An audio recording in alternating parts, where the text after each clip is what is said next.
Hi Priya ma'am, my name is Jyotsna, media representative of Frontless Media, and today we are here to take your interview. So today we have Priya Balasubramanian with us. She is graduated from the Christian Medical School. She is Indian physician. She is gastroenterologist and transplant hepatologist in California. And The Alchemy of Secret is her debut novel. We are so happy to have you, ma'am, on board today. So, our audience would like to know who is Priya Balasubramanian as a person, who you are. Hello, Jyotsna. Thank you so much for having me on. That's a very difficult question. Who am I as a person? I'm a mom and a writer and a physician. I live in California. I grew up in Bangalore. I have strong roots in India and a really strong connection to India and I enjoy writing. I work full time as a physician, and writing is something I love to do and do in my spare time. And that's who I Okay. am. The Alchemy of Secrets follows the story of childhood memories of Meera and her family secrets. So, how did you get this idea So, of this story? the Alchemy of Secrets came to me as a kind of fully formed story.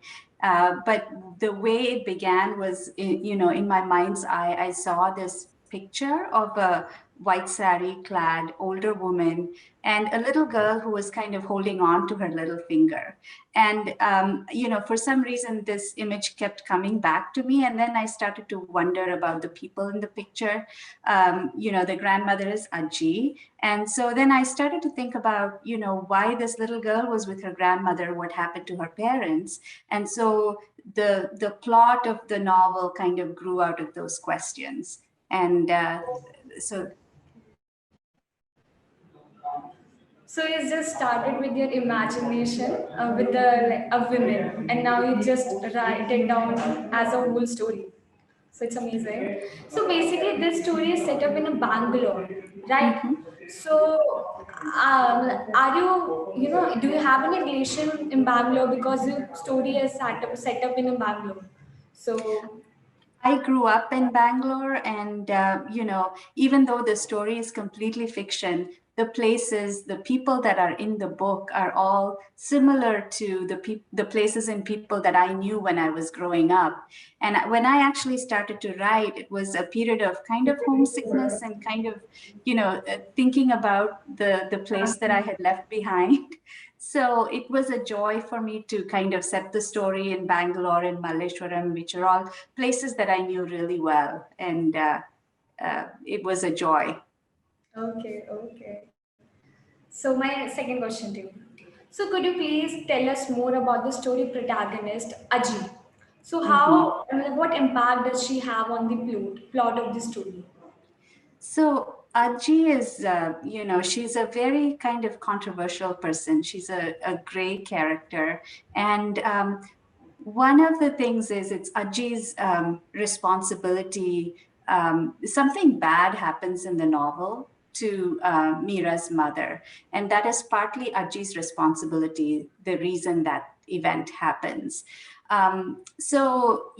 I started to think about why a woman who was so affectionate towards her granddaughter would have allowed something like that to happen in the past. And so the answer that I found was that Ajji was a product of her age and time when people had somewhat backward ideas about women and women's rights. And so through the novel, and also caste and religious differences. So Aji starts out very much as a person of her time, but then she makes a progression through the novel to become someone who understands her flaws, her own flaws. And I think uh, in balance, I think most people who read the novel end up liking her, despite the kind of horrible things that she does at some points in her life. Okay. Thank you so much. So my third question. Why did you why did you decide to publish with the Tranquebar Press?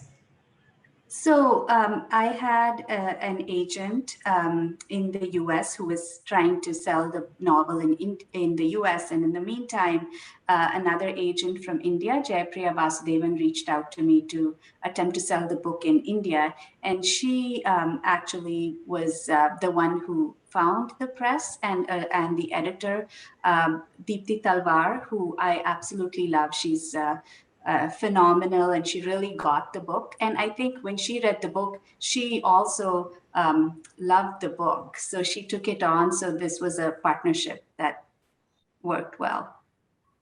Okay, okay, it's amazing.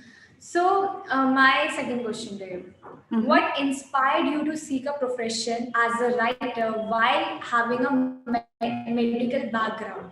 So, how did it all happen? You being a writer. So, what is your journey? So I used to write when I was in medical college, and then nothing after that. I got married, I had kids, I went through medical training in the US, which is, very hard and immersive. And I really didn't have time for anything. I didn't have time to even kind of think about myself. So then when I finished training and I got my first job, it was kind of, I was in a different country. I was a different person from the one I was, just 6 7 years ago. So I felt very off balance, and that's when I started to write. I was just trying to figure out where I fit in, in the world, so to speak. But and that's partly why I started writing about the places of my childhood, uh, because it kind of helped me understand the world in a different way. So and people meditate. For me, writing is like meditation. I kind of when I get into the novel or whatever I'm writing, I'm able to shut out the world. So it took, so that's what kept me going. Okay, okay. So now you have your full family and you have, profession. So how did you get the time to write a novel? How So long? I wrote a little bit, it took me a very long time. It took me almost 10 years from when I first thought of the story to when it got published. And I wasn't writing every day for those 10 years. Sometimes months would go by when I wouldn't touch the novel, and then I would come back and write. Usually I write weekends or evenings. Um, and, so it's kind of non-linear and intermittent, but it's what works for me. Okay, okay. It's amazing. So my next question to you. So have you started writing your book, next book? So could you offer us some sneak preview of your upcoming book? Sure. I had a lot of time, a lot of difficulty, I would say, writing despite all the time during the pandemic, because my mind was just not settled in a place where I could write. But lately I have started writing again, and my next book is set in California. It's actually set very close to where I live now, and it features an Indian American protagonist, a young woman who's very spunky, and it's about this is also a book that has suspense in it. There's a murder and there's an international conspiracy that she gets caught up in. But I want Okay. it to be a happy book. So it's going to be different in tone, not as much sadness or, uh, I'm intending for this to be a lighter book. Okay. So this your upcoming book is similar to you, your is related to your life in California, or it's just imaginary? It's imaginary again. The settings are settings that I'm very familiar with, and I kind of, the understanding of the people around me, I think, helps with the characters in the book, but it has no relationship to reality Okay. otherwise. So this will going to be fiction. Fiction, yes. Okay. Okay. So my next question. So Mhm. what was the length of time it took you to finish this book? And second one, what have been the most difficult obstacles you have encountered thus far in your writing career? So So I asked two questions. okay, Yeah. I will. Thank you. I will answer both. So, it took me a very long time to get this book done, 10 years from start to finish, right? And so I think the primary obstacle was just finding the time to write, juggling, family, career, writing. That's probably the primary obstacle. And so things took longer than they should have. And the other obstacle I'll say is, coming from a non-traditional background. For instance, if you're a full-time writer, then you develop contacts, you have a track record.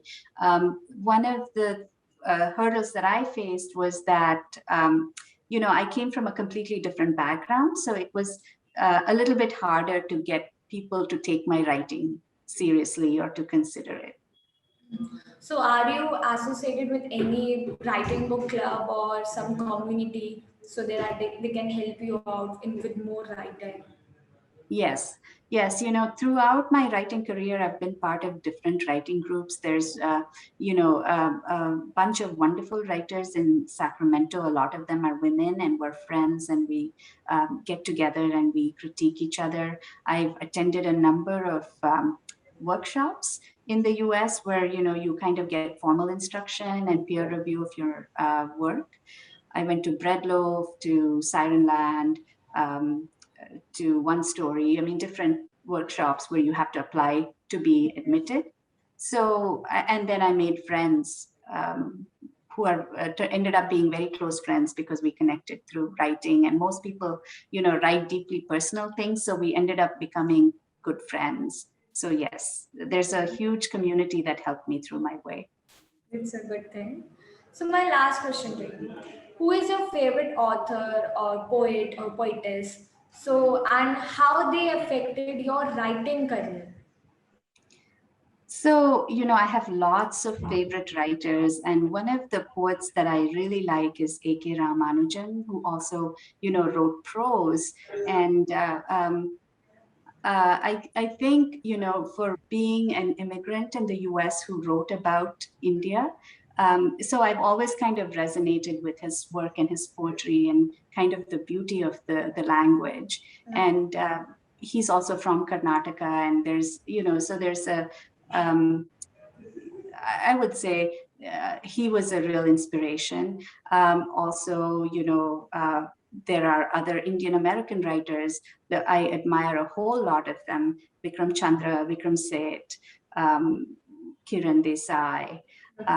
Anita Desai. So I could go on and on. Lots and lots of writers. Okay, okay. So you're an avid reader. Yes. Okay, okay. So Priya ma'am, thank you so much.